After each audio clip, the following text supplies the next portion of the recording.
What's up, y'all? It's Spicy, the original AF, and I am back with another spicy topic. Please hit that thumbs up, like this video. Also, follow me on this new app called Fanbase, and on Blue Sky, it's Spicy, the original AF. Follow me on Instagram, it's Spice Tea Spill. All of the app pictures are the same. Subscribe and share. Now let's see. How are all the January 6, 2021 rioters doing? Because you know they should be doing good since they got a free pardon and commutation. They should be doing great, actually. These were oath keepers, Proud Boys. To me, some of them deserved to get RICO charges, and I think they had.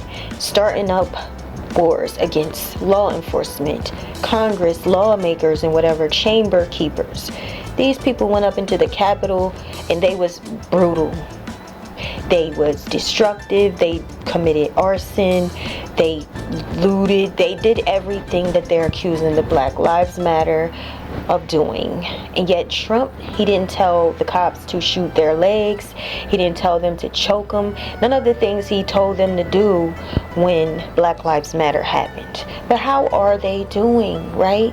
Well, one of the guys that was pardoned, just one of them, because it was like 3 of them that already had police contact. One of them are going, no longer here, DEAD. This person, Matthew Huddle, was stopped by police.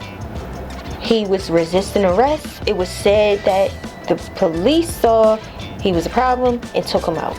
And when they saw what was in his car, he had a weapon.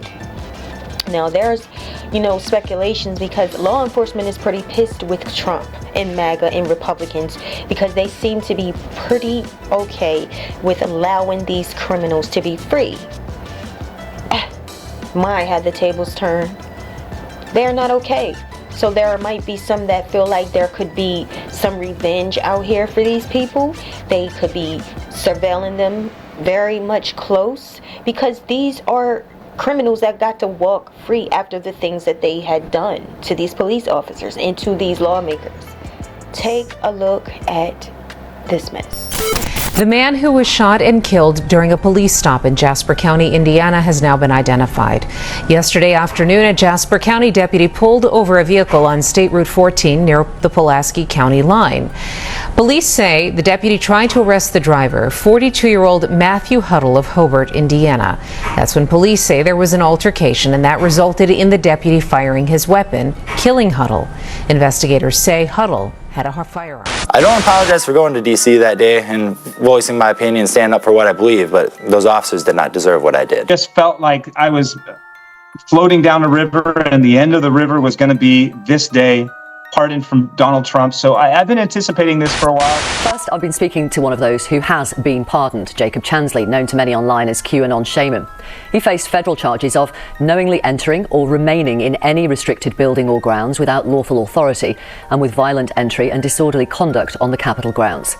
He pleaded guilty to unlawfully obstructing the certification of the 2020 presidential election. He served 41 months in jail and was released early. I asked him about that day.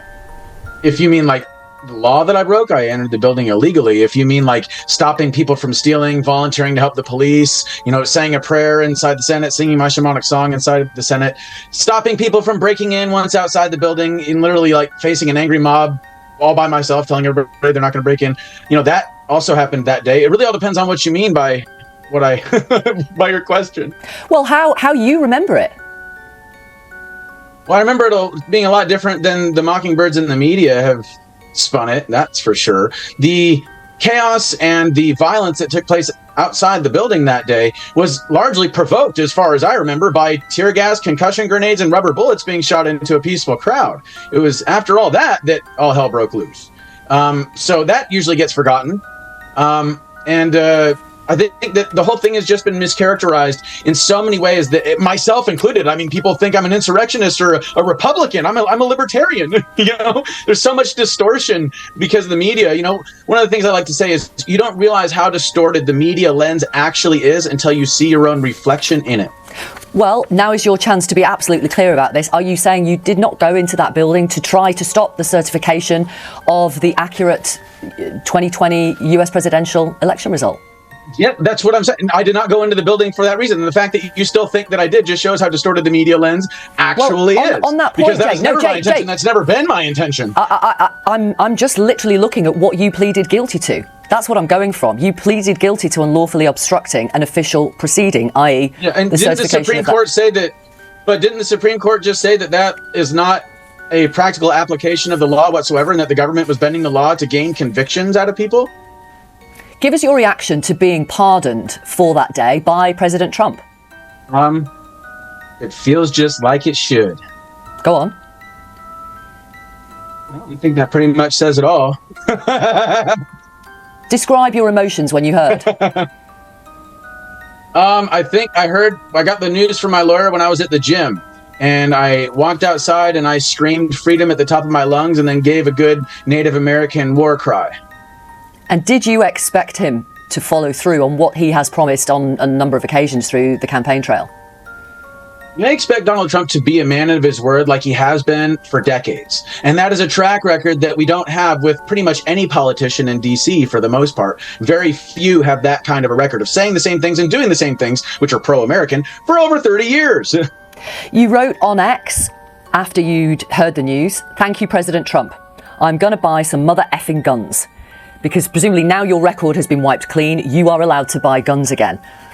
Is that what you're going to do? Have you gone out and bought them already? Oh, yeah. Well, I want you to think about something.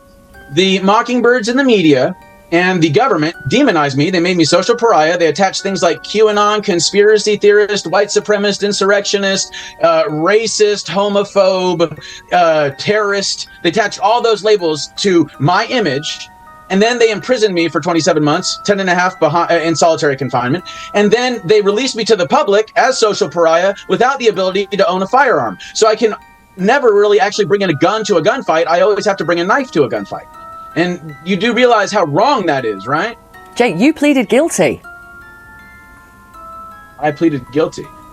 So is this how we do things in England? I say, yes, you can't see, the forest for the trees, my dear. Why did you plead guilty then? Have you ever been in solitary confinement before? Tell me why you pled guilty. I'm asking you the question, dear. Have you ever been in solitary confinement? The answer is no. Have you ever had the media and the government simultaneously mischaracterizing your involvement in some sort of a politicized travesty that is being used to actually circumvent the law and certify an election that in every way, shape, and form has all the hallmarks of a regime change and corruption? I mean, you've never been in my shoes. You don't want to be in my shoes. You're too afraid to be in my shoes. That's why you're behind the camera that you're behind, and I'm behind the one that I'm behind. And that's why I'm asking you to give me an insight into why you pleaded guilty. I just gave it to you. But like I said, you can't see the forest for the trees, my dear. Explain it to me. Go on. No. These are such good standing American citizens, and Black Lives Matter protesters were terrible people and deserve to be shot in the legs, according to Trump, by the military. Let's take a look at the criminal records of January 6th rioters pardoned by Trump, including what? R-wording, domestic violence, which takes me back to a lot of what people were saying about Republican wives. They were saying that the men of these MAGA Republican wives were being abused, that they were voting against their own interest by voting against abortion rights, voting against diversity, equity, and inclusion, which white women benefit from more than anybody. Okay, so let's take a look at these good American citizens. Again, let's go over who is one of the tragic members. We're talking about Huddle. Okay, this guy's name is Matthew Huddle. We talked about him earlier. Matthew Huddle, he was killed by police officers after being pardoned. That had to be within 2 weeks of getting released. He was better off in prison, wasn't he? At least he would have been alive. At least he could have gotten reformed. At least he could have gotten the help he needed, because obviously this man needed help. But let's take a look at some of the things that he's done. This great citizen that Trump deemed should get a pardon, meaning that he can still carry weapons because he would get a pardon. In one incident, Huddle spanked his 3-year-old son so hard that he left bruises all over the child's backside and the child's neck. And the child has such extreme pain on his backside that he could not sit properly for a week. And this is what prosecutors said when they argued that he should not be freed. Huddle was sentenced to 2.5 years of imprisonment. Only 2.5 years. 2.5 years. This prison sentence was almost over. Prosecutors also noted repeated arrests for driving under the influence of alcohol. Huddle defense attorney attributed his criminal record to a history of extreme alcohol abuse.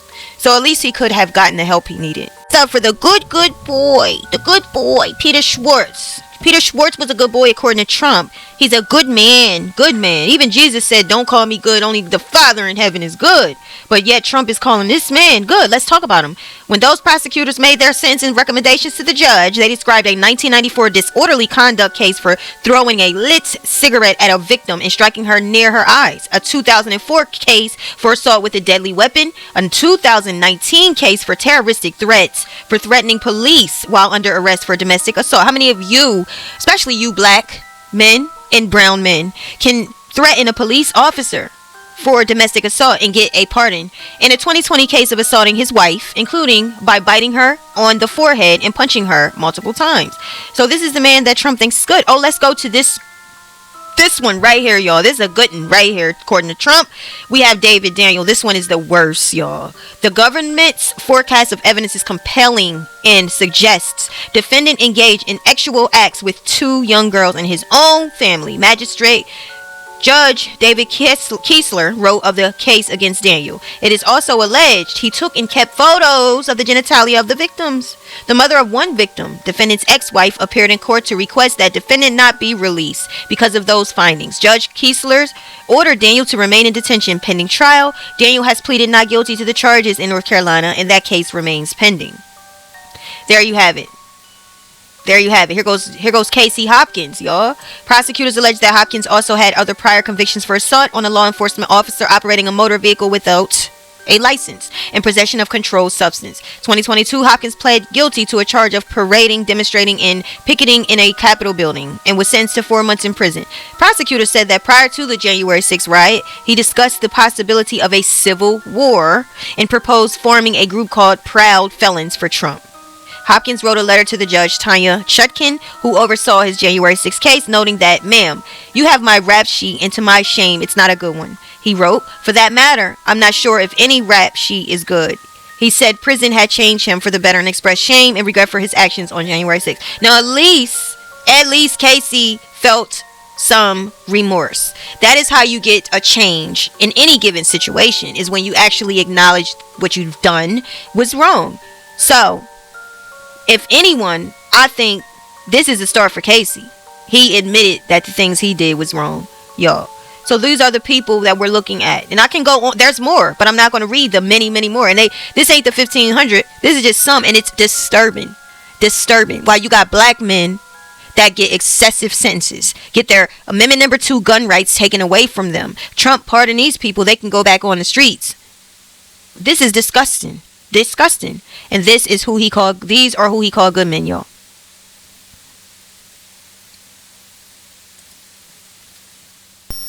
What these obsessed, possessed people leverage with is that Black Lives Matter was looting, was stealing.